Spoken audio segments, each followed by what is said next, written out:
Episode 22। तुम्हारी माँ एक चोर थी और तुम भी उनके जैसी बनना चाहती हो? एस ने उसके शब्द दोहराए हैरानी में। हाँ, तुम्हारी माँ एक चोर थी और तुम भी उनकी जैसी बनना चाहती हो? एस ने उसके शब्द दोहराए हैरानी में। हाँ, ये मेरा सपना बचपन से था, लेकिन जब मैं ग्रांट फैमिली की गुलाम बनी तो मेरी जिंदगी मेरी नहीं रही। उन्होंने मेरी खास क्षमताएं देखकर मुझे असैसिन बनने की ट्रेनिंग दी। मेरे पास उनके आदेश मानने के अलावा कोई रास्ता नहीं था। ट्रेनिंग पूरी होने के बाद लायला ग्रैंट ने मुझे अपने बेटे एशर केल्बी को सौंप दिया ताकि मैं उसका काम करूं। वो अपने पिता, जो केल्बी परिवार का वर्तमान मुखिया था, और अपने दादा, जो ग्रांट परिवार का मुखिया और लायला का पिता था, दोनों का चहेता था। वही इस गुलामी वाले मुखौटे को लगाने वाला था। इसलिए उसने मुझे एशर के पास भेज दिया, ये जानते हुए कि मैं कुछ नहीं कर सकती क्योंकि ये मुखौटा मेरे चेहरे पर था। ब्लैक फॉक्स की आंखें ठंडी हो गईं जब उसने केल्बी और ग्रांट परिवार का जिक्र किया। वो दोनों परिवारों से हड्डियों तक नफरत करती थी। कैसे न करती, उन्हीं की वजह से वो इतने सालों से गुलामी का जीवन जी रही थी। लेकिन अगर तुम इस गुलामी मुखौटे से बंधी हो तो आदेश का विरोध कैसे कर रही हो और मेरी मदद क्यों चाहती हो? एस ने उलझन में पूछा। भले ही एस साधना की दुनिया में नया था, लेकिन वो अच्छी तरह जानता था कि गुलामी के चिन्ह कैसे काम करते हैं। इस चिन्ह का धारक अपने मालिक के नियंत्रण का विरोध नहीं कर सकता। अगर ये मुखौटा वाकई सामान्य गुलामी चिन्ह से ज्यादा मजबूत है तो उसके लिए एशर की इच्छा का विरोध करना लगभग असंभव होना चाहिए।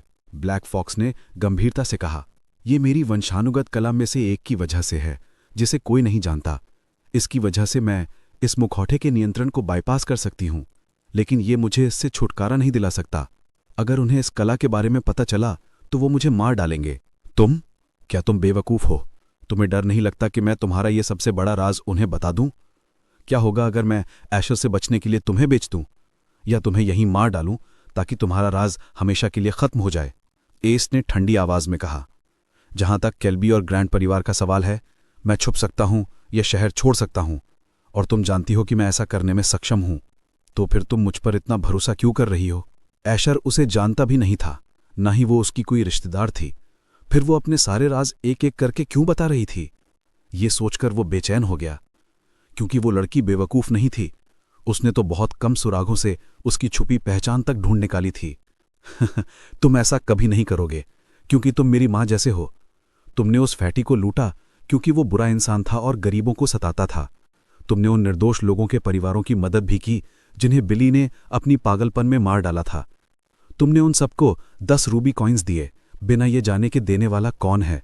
लेकिन जानते हो, सबको पता है कि वो ब्लैक घोस्ट ही था जिसने उनकी मदद की जब कोई उनकी सुनने को तैयार नहीं था। उन्होंने तुम्हें न्याय का हीरो कहा। मेरी मां भी ऐसी ही चोर थी। वो हमेशा अमीर और बुरे लोगों से चुराकर गरीबों की मदद करती थी जब कोई और मदद नहीं करता था। ब्लैक फॉक्स ने पुरानी यादों में खोकर कहा। उसकी मां उसकी हीरो थी और उसने उसकी कहानियां आज तक नहीं भूली थीं। उसके पिता हमेशा उसकी मां को डांटते थे कि वो ये कहानियां ना सुनाए, लेकिन वो कभी नहीं मानती और हमेशा अपने महान साहसिक कारनामों और उपलब्धियों के किस्से सुनाती। ब्लैक फॉक्स को अब भी याद है कि उसकी मां ने उसे चोरों के प्रकार बताए थे। याद रखना ईवा, 3 प्रकार के चोर होते हैं। पहला, जो गरीब और अमीर दोनों से चोरी करते हैं, चाहे वो अच्छे हों या बुरे। दूसरा, जो सिर्फ कमजोरों से चोरी करते हैं क्योंकि वो कायर होते हैं और ताकतवरों से डरते हैं। तीसरा, जो सबसे दुर्लभ होते हैं, वे सिर्फ बुरे लोगों से चोरी करते हैं और कमजोरों की मदद करते हैं। ये उसकी मां की आखिरी सीख थी, उसकी दुखद मृत्यु से पहले। तुम्हारी मां सचमुच बहुत अच्छी इंसान थी और मैं उसकी बराबरी नहीं कर सकता, एस ने ईमानदारी से कहा।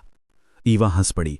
यही वजह है कि मैं तुम्हें ढूंढना चाहती थी और साझेदारी करना चाहती थी, क्योंकि तुम वफादार हो और इतना नीच काम कभी नहीं करोगे कि अपने साथी को बेचकर अपनी जान बचा लो। उसने एस की गहराई से जांच पड़ताल की थी, तभी उसके साथ साझेदारी करने का निर्णय लिया था। मुझे बताओ कि मैं तुम्हें इस गुलाम मुखौटे से कैसे आजाद कर सकता हूं, और केल्बी परिवार की ताकत के बारे में सब कुछ जानना चाहता हूं, एस ने कहा। वह उसकी मदद करना चाहता था, लेकिन उससे भी ज्यादा वह अपना मिशन पूरा करना चाहता था। अब एस को थोड़ी समझ आ गई थी कि केल्बी परिवार कैसा था। पूरे भीतरी क्षेत्र में नंबर 3 का परिवार, और उसे 2 साल में उनकी तिजोरी खाली करनी थी। उसने मन ही मन सिस्टम को कोसा। तो तुम्हारा अगला निशाना केल्बी परिवार ही है। मैंने तुम्हें गलत नहीं समझा। तुम सच में मेरी माँ जैसे काइंड हार्टेड थीफ हो। ब्लैक फॉक्स राहत महसूस कर रही थी। उसकी नजरों में एस उस काले दिल वाले केल्बी परिवार को सबक सिखाने वाला था। एस का चेहरा लाल हो गया। वह उसकी गलतफहमी दूर करना चाहता था, लेकिन डरता था कि कहीं वह नाराज होकर उसे पीट ना दे। इसकी अकल में जरूर कुछ गड़बड़ है, एस ने सोचा और चुपचाप मान लिया। असल में एस तीसरे तरह का चोर नहीं था, बल्कि एक नए तरह का चोर था जो दूसरों को लूट कर मजबूत बनता था, बस इतना ही। खजी खजी। एस ने अपनी शर्म छुपाने के लिए 2 बार खांसा। सुनो, क्या तुम बकवास बंद करके मुझे सीधा बता सकती हो कि मैं तुम्हें इस मुखौटे से कैसे छुटकारा दिलाऊं? बदले में तुम मुझे केल्बी परिवार के बारे में सारी जानकारी दे देना। एस ने हार मान ली थी। उसे इस पागल लड़की से अब कुछ नहीं चाहिए था। अगर वो केल्बी परिवार की सुरक्षा के बारे में जानकारी दे सकती थी या अंदर जाने में मदद कर सकती थी तो वही काफी था। पहले तुम्हें मेरे साथ साझेदारी करनी होगी। हम अब से एक टीम होंगे। फिर असली टीम की तरह पहले अपने साथी की मदद करोगे, उसके बाद बाकी आधिकारिक काम। ब्लैक फॉक्स ने मुंह बिचकाते हुए कहा। कौन सा आधिकारिक काम? ये तो सिस्टम का मिशन है। एस चिल्लाना चाहता था, लेकिन खुद को रोक लिया। ठीक है, हम टीम बना लेंगे और पहले तुम्हारी मदद करूंगा। लेकिन अगर तुम्हारी कला काफी नहीं हुई या तुमने मुझे धीमा किया तो मैं भाग जाऊंगा और तुम्हें छोड़ दूंगा। अब बताओ मैं मदद कैसे करूं? एस की आवाज में झुंझलाहट साफ थी। देखा, इतना मुश्किल तो नहीं था। मैं वादा करती हूं कि मैं तुम्हें कभी धीमा नहीं करूंगी और हमेशा तुम्हारे आदेश मानूंगी। चूंकि तुम टीम लीडर हो तो हमारी टीम का नाम रखो। कौन सा टीम लीडर और नाम रखने की जरूरत ही क्या है? एस ने जल्दी से कहा। क्योंकि तुम मुझसे ज्यादा कुशल हो चोरी में और तुम पहले से ही प्रसिद्ध थीफ हो, इसलिए तुम हमारे लीडर हो। भविष्य में हमारी टीम पूरी दुनिया में मशहूर होगी, इसलिए हमें एक ऐसा नाम चाहिए जिससे बुरे लोग डरें। ब्लैक फॉक्स चमकती आंखों से कल्पना करने लगी। ये लड़की पागल है। एस ने कड़वी मुस्कान दी। ठीक है, मैं लीडर हूं, लेकिन नाम हम बाद में तय करेंगे जब मशहूर हो जाएंगे। एस ने बस उसे टालने के लिए बोला। तुम सही कह रहे हो, हम नाम बाद में तय करेंगे। ब्लैक फॉक्स ने गंभीरता से सिर हिलाया। जैसा उसने सोचा था, वह पूरी तरह मान गई। अब हम टीम और पार्टनर हैं तो हमें अपना परिचय देना चाहिए। मेरा नाम ईवा जूड है और अब से तुम मुझे ईवा कह सकते हो। ब्लैक फॉक्स यानी ईवा ने अपना सफेद हाथ एस की ओर बढ़ाया। एस वाइट, मुझे बस एस कहो, टीम लीडर मत बोलना। एस ने हल्की मुस्कान दी और उसका नाजुक हाथ थाम लिया। एस नहीं जानता था कि यह जबरदस्ती बनी टीम गोल्डन स्काई वर्ल्ड की शांति को चकनाचूर कर देगी। ठीक है एस, अब तुम्हें अपने पार्टनर की मदद करनी होगी। ईवा हंसते हुए बोली। साफ था कि वह बहुत खुश है। बस अब बता दो। एस लगभग पागल हो चुका था। अब उसे केल्बी परिवार में कोई दिलचस्पी नहीं रही थी। उसे बस ये जानना था कि ईवा की समस्या कैसे हल करे और उसकी बकबक बंद हो। लेकिन अगर आशर उसे ऐसे देखता तो सोच भी नहीं सकता था कि ये वही ब्लैक फॉक्स है, क्योंकि सामान्य रूप से वह सिर्फ जरूरत पड़ने पर ही बोलती और ठंडी रहती। लेकिन एस के सामने वह एक बिगड़ी हुई बच्ची की तरह बर्ताव कर रही थी, और क्यों कर रही थी ये वह खुद भी नहीं जानती थी। बस उसे एस से पहली मुलाकात में ही अजीब सी नजदीकी महसूस हुई थी। ठीक है, मैं बता दूंगी, गुस्सा मत करो, ईवा ने मुंह फुलाकर कहा। परेशान तो तुम कर रही हो, एस ने मन ही मन सोचा और आंखें घुमाई। अगर तुम अपनी कीमती पार्टनर की मदद करना चाहते हो तो तुम्हें ग्रांट फैमिली की तिजोरी में घुसना होगा। ईवा की आवाज एक बच्ची जैसी लग रही थी, जैसे कोई बड़ी रोमांचक यात्रा शुरू हो रही हो। क्या? उस रात पूरे सराय में एस की चीख गूंज उठी, पछतावे और झुंझलाहट से भरी हुई। एपिसोड 23। एस रोना चाहता था, लेकिन उसकी आंखों से आंसू नहीं निकल रहे थे। अब वो पछता रहा था। उसे कमरे का दरवाजा खुलते ही भाग जाना चाहिए था और ईवा से जितना दूर हो सके उतना दूर भाग जाना चाहिए था। लेकिन अफसोस, इस दुनिया में पछतावे की कोई दवा नहीं थी। अब उसने वादा कर दिया था तो उसे निभाना ही होगा। उसके माता पिता और दादा दादी ने हमेशा उसे सिखाया था कि कभी अपना वादा मत तोड़ना और कभी अपनी बात से पीछे मत हटना। वो केल्बी परिवार वैसे ही संभालना मुश्किल था और अब मुझे ग्रांट परिवार को भी लूटना पड़ेगा। अगर मैंने इनमें से किसी एक को भी लूटा तो दूसरा तुरंत सतर्क हो जाएगा। ये बहरी क्षेत्र नहीं है, और अगर मैंने पहले केल्बी परिवार को लूट लिया तो ऐशर को जरूर शक होगा और शायद ईवा पर भी आ जाए। ऐशर ने गंभीरता से सोचा। वो परेशान करने वाली है, लेकिन दिल से नेक और सीधी लड़की है। उसने तो मुझे अपने सबसे बड़े राज भी बताए हैं। मैं किसी ऐसे इंसान को धोखा नहीं दे सकता जिसने मुझ पर भरोसा किया।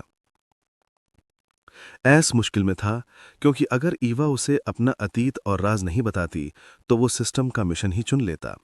और सच कहें तो वो मानना नहीं चाहता था, लेकिन ये उसकी छोटी सी जिंदगी में पहली बार था जब उसने कोई दोस्त बनाया था। तुम इतना पसीना क्यों बहा रहे हो जैसे बारिश हो रही हो? अगर तुम्हें केल्बी परिवार को लूटने की इतनी जल्दी है तो हम दोनों परिवारों को एक साथ लूट सकते हैं। ईवा ने नरमी से कहा। एस की हालत देखकर उसे मजा आ रहा था। हम दोनों को कैसे लूट सकते हैं? एस तुरंत भड़क उठा। अगर हो सके तो वो किसी को भी नहीं लूटना चाहता था। मेरी मां ने मुझे एक बार बताया था कि उन्होंने एक ही समय में 3 खजाने लूटे थे। ईवा ने अपनी मां की उपलब्धि ऐसे गर्व से बताई जैसे वो उसकी खुद की हो। इसके बारे में बताओ। एस ने ईवा की शान दिखाने वाली हरकत को नजरअंदाज करते हुए पूरी कहानी सुनने की जिद की। एस कोई बड़ा थीफ नहीं था, बल्कि अभी तो इस राह का नया अंकुर था। वो किसी बड़े परिवार को लूट सकता था, लेकिन एक साथ 2 को लूटना उसके वर्तमान कौशल से लगभग असंभव था। इसलिए अगर ईवा की मां सच में एक महान थीफ थी तो उसका अनुभव उसके लिए बेहद कीमती था। ध्यान से सुनो। ईवा ने गंभीरता से एस को कहानी सुनाना शुरू किया। 2 घंटे बाद एस की आंखें सितारों की तरह चमक रही थीं। ईवा की कहानी सुनकर वो पूरी तरह हैरान था और इस बात से प्रभावित था कि चोरी कितनी योजनाबद्ध तरीके से की जा सकती है। अब उसे पूरा यकीन हो चुका था कि ईवा की मां वाकई एक महान थीफ थी। उसने तो सिर्फ एक कहानी से ही ढेर सारी बातें सीख ली थीं। कौन मूर्ख कहता है कि थीफ बनना आसान है? सिर्फ एक चोरी के लिए इतनी योजना चाहिए? मेरी नज़र में थीफ बनना तो स्वर्ग जाने से भी कठिन है। एस ने कड़वाहट से सोचा, लेकिन उसकी आंखों में एक खास चमक भी थी। तुम इतना पसीना क्यों बहा रही हो? सबसे पहले हमें लक्ष्य चुनना होगा। तुम वो तय करो और मैं ग्रांट परिवार में घुस जाऊंगी। अगर हमने ऐसा किया तो हमें बेहद सावधानी रखनी होगी। अगर जरा सा भी चूक हुई तो सब खत्म। मैं तो हमेशा भाग सकता हूं, लेकिन इसकी कीमत तुम्हारी मौत होगी, इसलिए ज्यादा सतर्क रहना। एस ने गंभीरता से चेतावनी दी। एस अब ईवा को बाहरी नहीं समझ रहा था, क्योंकि वो उससे कहीं ज्यादा मदद कर रही थी जितनी उसने मांगी थी। अनजाने में ही उसने उसे अपना साथी मानना शुरू कर दिया था। मेरी चिंता मत करो, सबसे अहम काम तुम्हें करना है, और इससे तुम इस योजना का केंद्र हो। तुम्हें मुझसे ज्यादा सावधान रहना होगा। ईवा ने हल्की हंसी के साथ कहा। उसने भी एस के रवैये में बदलाव महसूस किया और उसकी आवाज में सच्ची चिंता झलक रही थी। इससे ईवा बहुत खुश थी। आखिरकार उसने ये सब एस का भरोसा जीतने के लिए किया था, और वो सच में उसके साथ एक टीम बनाना चाहती थी, क्योंकि उसकी मां ने हमेशा कहा था कि एक महान थीफ को एक महान साथी की जरूरत होती है।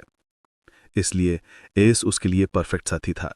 वो बुद्धिमान था, उसके पास शानदार कौशल थे, वफादार और भरोसेमंद था, और हाँ, ईवा को मानना पड़ा कि वो कुछ हद तक हैंडसम भी था। इसलिए उसने शुरू से सच बताया, क्योंकि उसे पता था कि एस जैसा इंसान कभी किसी सच्चे दोस्त को धोखा नहीं देगा। और इसके अलावा ईवा को पहली बार से ही एस के साथ अजीब सा लगाव महसूस हुआ था, जैसे ये भरोसा उसके खून और आत्मा से आ रहा हो। ईवा ने इस अजीब भावना पर ज्यादा ध्यान नहीं दिया और सोचा कि शायद ये इसलिए है क्योंकि उसे अपनी मां जैसी कोई थीफ मिल गया था। अब उसका सारा ध्यान सिर्फ उन परिवारों से बदला लेने पर था जिन्होंने उसे इतने सालों तक गुलाम की तरह रखा था। वो एक साथ उत्साहित और डरी हुई थी। उत्साहित क्योंकि उसका सपना पूरा होने वाला था और वो आखिरकार अपनी मां जैसी बन सकती थी, और डरी हुई क्योंकि वो नहीं चाहती थी कि एस के साथ उसकी टीम किसी गलती की वजह से टूट जाए। तुम पहले जाकर ऐशर को रिपोर्ट दो। वो हमारी योजना में सबसे बड़ा रोड़ा बन सकता है। हमें पहले उसे रास्ते से हटाना होगा। एस ने शैतानी मुस्कान के साथ कहा। ठीक है, कल मिलते हैं। ईवा ने आखिरी बार एस को देखा और धुएं की तरह गायब हो गई। इसमें वाकई कुछ हुनर है। एस हल्के से मुस्कुराया। सुबह केल्बी की दुकान के ऊपरी मंजिल पर। तुम उसे ढूंढ नहीं पाए? ऐशर की गुस्सैल आवाज पूरे फ्लोर में गूंज उठी। हाँ, उसने केलेब की टोली से छुटकारा पाने के बाद तुरंत शहर छोड़ दिया। मेरी जांच में पता चला कि गेट पर पहरेदारों ने उसकी शक्ल सूरत वाले आदमी को भीतरी क्षेत्र छोड़ते देखा था। ठंडी लेकिन मीठी आवाज में जवाब आया। ये ईवा थी, या यूं कहें ब्लैक फॉक्स। वो अब अपने सामान्य काले कवच में थी और उसकी आंखें बर्फ जैसी ठंडी थी। कल रात की जिंदादिल लड़की से उसका कोई मेल नहीं था। वो धोखेबाज मुझे ठक्कर भाग गया। धिक्कार है। जब तक मैं उसे यातना नहीं दूंगा मुझे चैन नहीं मिलेगा। जाकर पता करो वो कहां से आया है। कुछ भी ढूंढो। ऐशर दांत पीसते हुए गरजा। ब्लैक फॉक्स ने ठंडेपन से कहा, मैं पहले ही कर चुकी हूं। वो रेड माउंटेन सिटी से आया था। क्या? Red mountain city? ऐशर का चेहरा पीला पड़ गया। वो जानता था ये कहाँ है, लेकिन असली दिक्कत ये थी कि रेड माउंटेन सिटी एक स्टार सिटी थी, यानी एक बड़ा शहर जहां वो मनमानी नहीं कर सकता था। क्या तुम्हें यकीन है कि वो रेड माउंटेन सिटी का ही था? ऐशर ने संदेह से पूछा। हाँ, मैंने 2 बार जांच की है, ईवा ने ठंडी आवाज में जवाब दिया। ऐशर को शक भी नहीं हुआ कि ब्लैक फॉक्स झूठ बोल सकती है। आखिर वो 5 सालों से उसके साथ थी और उसने कभी झूठ नहीं बोला या कोई मिशन नहीं बिगाड़ा। वो उसके लिए एक मशीन जैसी थी, इसीलिए उसने बिना सोचे उस पर भरोसा कर लिया। ऐशर का चेहरा लंबा पड़ गया और वो बुरी तरह चिढ़ गया। उसे यकीन नहीं हो रहा था कि कोई उसके चंगुल से बच निकला, और तो और उसने उसे अपमान झेलने पर मजबूर किया। ये उसकी जिंदगी की सबसे बड़ी बेइज्जती थी। लेकिन वो सिर्फ बदला लेने के लिए एक स्टार सिटी तो नहीं जा सकता था, और अगर चला भी जाए तो वहां इतने बड़े शहर में उसे कैसे ढूंढेगा? उसे तो उसकी शक्ल तक नहीं पता थी, सिर्फ कैलेब जानता था। ईवा ने ठीक उसी वक्त बोलकर उसका गुस्सा और भड़का दिया। मुझे वहां से ये नोट भी मिला जहां वो ठहरा हुआ था। उसने एक सफेद कागज ऐशर को दिया। ये छोटा सा कागज ऊंट की कमर तोड़ने वाला आखिरी तिनका था। ऐशर ने भौं सिकोड़कर कागज खोला। उम्मीद है मेरा तोहफा तुम्हें दिल से पसंद आया होगा। ये शब्द मजाक और तिरस्कार से भरे थे। धिक्कार है! ऐशर गुस्से से फट पड़ा। उसका चेहरा काला पड़ गया और माथे पर नसें फटने को थीं। उसे तुरंत समझ आ गया ये खत किसने लिखा है। ब्लैक फॉक्स, जाकर मेरे दादा से मदद मांगो। मैं उस हरामी को हर हाल में चाहता हूं, चाहे मुझे नर्क ही क्यों न जाना पड़े। ऐशर पागलों की तरह दहाड़ा। जी। ईवा तुरंत गायब हो गई, लेकिन उसके दिल में तिरस्कार था। मूर्ख! इधर ऐशर गुस्से से तिल मिला रहा था और उधर एस ग्रैंट परिवार की ओर बढ़ रहा था। अचानक हवा का एक झोंका आया और एक छोटा सा कागज उसके हाथ में आ गिरा। एस को आश्चर्य नहीं हुआ, क्योंकि उसे पता था ये ईवा है। उसने नोट पढ़ा और शैतानी हंसी हंसा। वो मूर्ख सच में फंस गया, जैसे ईवा ने कहा था। नोट में ऐशर की हरकतों की रिपोर्ट थी। पढ़ने के बाद उसने थोड़ी हेवनली ची उसमें डाली और कागज टुकड़ों में बदल गया। अब मेरी बारी है। एस ने स्टेल्थ सक्रिय किया और ग्रैंट परिवार की ओर गायब हो गया। ग्रैंट परिवार भीतरी क्षेत्र में दूसरे नंबर पर था, क्योंकि उनके पास एक ची गेट्स रियल्म का उच्च स्तर का साधक था, जो सिर्फ आधे कदम की दूरी पर ची फाउंडेशन बिल्डिंग रियल्म में पहुंच सकता था। वो ऐशर का नाना और ग्रैंट परिवार का प्रमुख रायलन ग्रैंट था। ची फाउंडेशन बिल्डिंग रियल्म ची गेट्स रियल्म के बाद का स्तर था। इस पूरे क्षेत्र में सिर्फ सिटी लॉर्ड ही इस स्तर पर था, और इसी वजह से उसका परिवार लेटन फैमिली भीतरी क्षेत्र में पहले स्थान पर था।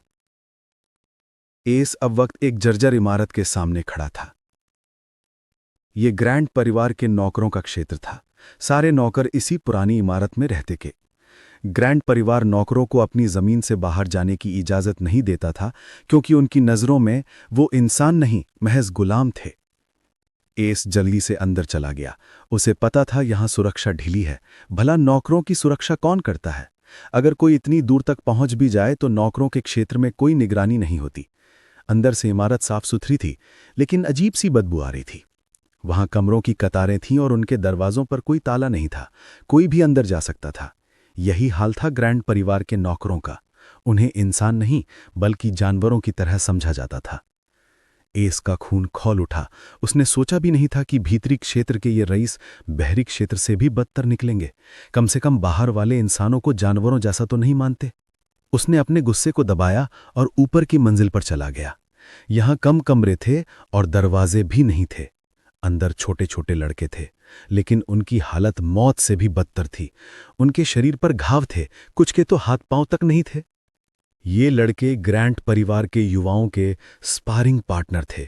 उनका बस एक ही काम था, मार खाना। उन्हें जिंदा पुतलों की तरह इस्तेमाल किया जाता था ताकि ग्रैंट परिवार की नई पीढ़ी उन पर अपनी कला आजमा सके। अगर वो मर भी जाते तो कोई परवाह नहीं थी, बस नए गुलाम ला दिए जाते। उनके लिए लड़के बस बेकार पत्थर थे जिन्हें घिसकर अपने हथियार तेज करने थे। एस यहां आया था एक स्पारिंग पार्टनर बनने के लिए। Episode 24। Grant family servant building की दूसरी मंजिल।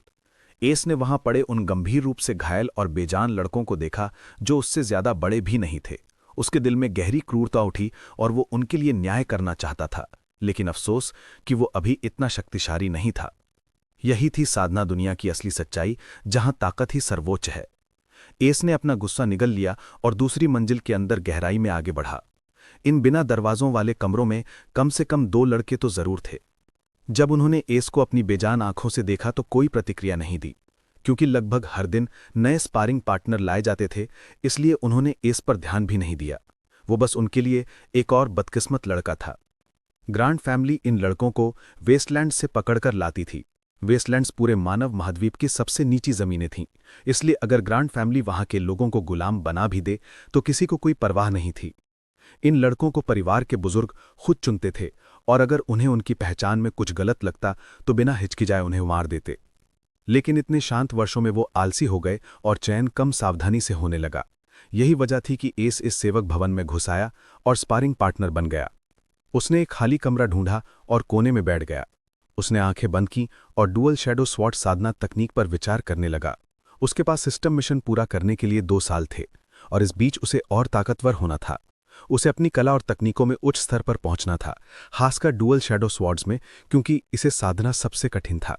स्टेल्थ और साइलेंट स्टेप्स तो पहले से ही लगभग पूर्णता की तरफ पहुंच चुकी थीं, क्योंकि ये उसकी सबसे जरूरी कला थी।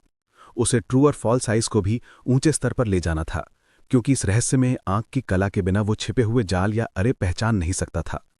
और ट्रेजर ओपनिंग हैंड्स की आखिरी 2 मुद्राएं भी याद थीं, क्योंकि इनके बिना वो सच्चा चोर नहीं बन सकता था। लेकिन उसके बड़े लक्ष्य में इस समय सबसे महत्वपूर्ण कला थी पिक पॉकेट। जब एस ने पिक पॉकेट के बारे में सोचा तो उसके होठों पर रहस्यमयी मुस्कान आ गई।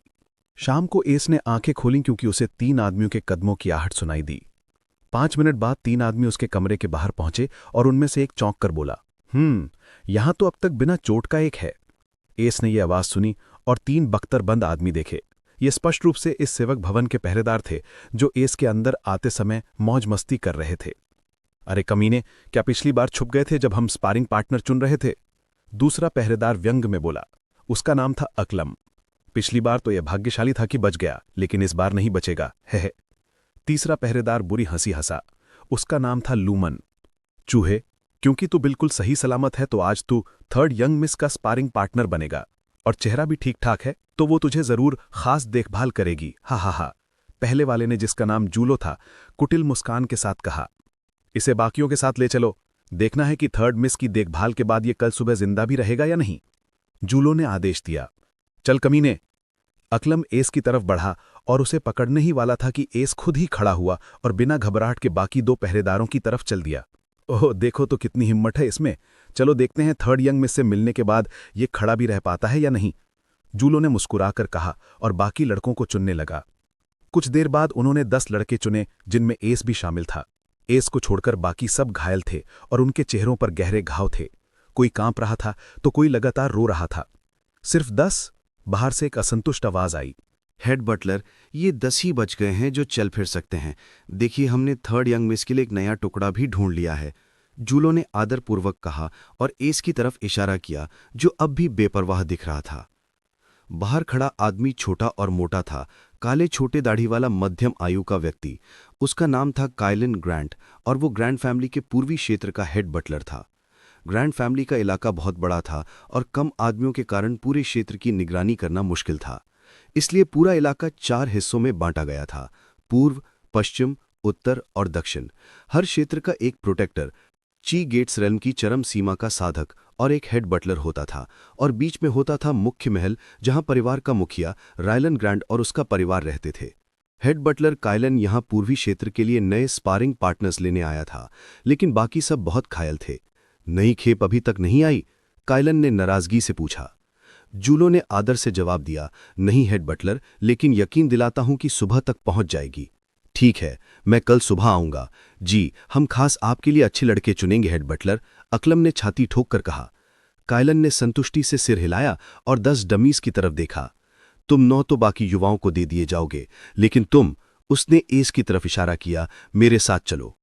काइलन एस को ले गया और बाकी 9 लड़कों को दूसरे सेवक ले गए। एस चलते हुए पूरे रास्ते ध्यान से चारों ओर देख रहा था। पूर्वी क्षेत्र ग्रैंड फैमिली का सबसे बड़ा हिस्सा था और यहाँ रहने वाले सभी लोग परिवार में ऊंचे पदों पर थे। 5 मिनट चलने के बाद एस ने एक सुंदर बड़ा घर देखा। बाहर एक खूबसूरत बगीचा था जिसमें रंग बिरंगे फूल खिले थे। एस उन्हें देख ही रहा था कि तभी एक गुस्से भरी लेकिन नर्म आवाज आई, कायलन, मेरा स्पारिंग पार्टनर कहाँ है? लड़के, लगता है तेरी किस्मत अच्छी नहीं। थर्ड यंग लेडी ग्रेसी आज नाराज लग रही हैं। कायलन ने कुटिल मुस्कान के साथ एस की तरफ देखा जैसे वो मरने वाला हो। इतना कहते ही घर का दरवाजा जोर से खुला और लगभग 5 फीट लंबी पतली काया वाली एक लड़की बाहर आई। ये थी ग्रेसी ग्रैंड फैमिली की तीसरी युवती। वो परिवार में काफी ताकत रखती थी क्योंकि वो रायलन ग्रैंड की भतीजी थी। उसका स्वभाव बहुत ज्यादा मनमौजी था। कायलन ने ग्रेसी को अपनी तरफ आते देखा और तुरंत एस का हाथ पकड़कर उसे आगे कर दिया और जल्दी से बोला, यंग मिस, ये आज आपके लिए लाया हूं। ये बिल्कुल घायल नहीं है और इसका चेहरा भी काफी अच्छा है। ग्रेसी ने एस की तरफ नजर डाली और एक पल को ठिठक गई। उसका रूप, गहरी नीली चमकती आंखें, गोरा चेहरा और लंबे काले बाल देखकर वो हैरान रह गई। एस किसी राजकुमार जैसा लग रहा था। ग्रेसी ने मन ही मन माना कि शायद ये सबसे सुंदर लड़का है जिसे उसने कभी देखा हो, लेकिन तुरंत उसने अपनी हैरानी छुपा ली और ऐसे दिखाया जैसे कुछ असर ही नहीं हुआ। लेकिन एस की सोल सेंस से वो कैसे बच सकती थी? उसने तुरंत उसके मूड का बदलाव पकड़ लिया। इस छोटे सफेद भेड़ से क्या होगा? मेरा एक वार भी नहीं झेल पाएगा, ग्रेसी ने नकली गुस्से में कहा। कायलन के माथे पर पसीना आ गया और उसने घबरा कर कहा, यंग मिस, उसके चेहरे को मत देखिए। आखिर वो वेस्टलैंड से है और वहां जीने के लिए शरीर मजबूत होना ही पड़ता है। ये सच भी था कि वेस्टलैंड में जीवित रहने के लिए लोगों को शिकारी बनना पड़ता था। उन्हें खाना ढूंढने और जंगली दानवी जानवरों से लड़ना पड़ता था, इसलिए उनके शरीर स्वाभाविक रूप से मजबूत होते थे। लेकिन वेस्टलैंड्स में ची की गुणवत्ता बहुत खराब थी और कुछ अन्य कारणों से वहां कभी शक्तिशाली साधक नहीं हो सकते थे। यही वजह थी कि शहरों के ये ताकतवर परिवार उनके बच्चों को खुलेआम पकड़कर ले आते थे। कुछ उन्हें अपने युवाओं के लिए अभ्यास का पत्थर बनाते थे, जैसे ग्रैंड फैमिली, और कुछ उन्हें उच्च गुणवत्ता वाले गुलाम बना देते थे। यह अभी तक एक रहस्य था कि वेस्टलैंड्स में कभी ची फाउंडेशन रेल्म साधक क्यों नहीं पैदा हुआ। टीएल नोट: अधिक जानकारी और बेहतर समझ के लिए मार्शल साधना के रेल्म का नाम और सोल साधना टेक्निक के नाम डिस्क्रिप्शन में दिए गए हैं। साथ ही एल्केमिस्ट और क्राफ्टर्स के रैंक भी डिस्क्रिप्शन में दिए गए हैं। अगर आप किसी किरदार को भूल जाते हैं तो डिस्क्रिप्शन में लगभग महत्वपूर्ण किरदारों की जानकारी आपको मिल जाएगी। कृपया हमें सब्सक्राइब और लाइक करें, इससे हमारा मनोबल बना रहेगा, जिससे वीडियो सही समय पर आपको मिलती रहेंगी। और हो सके तो अपने मित्रों को भी शेयर करें।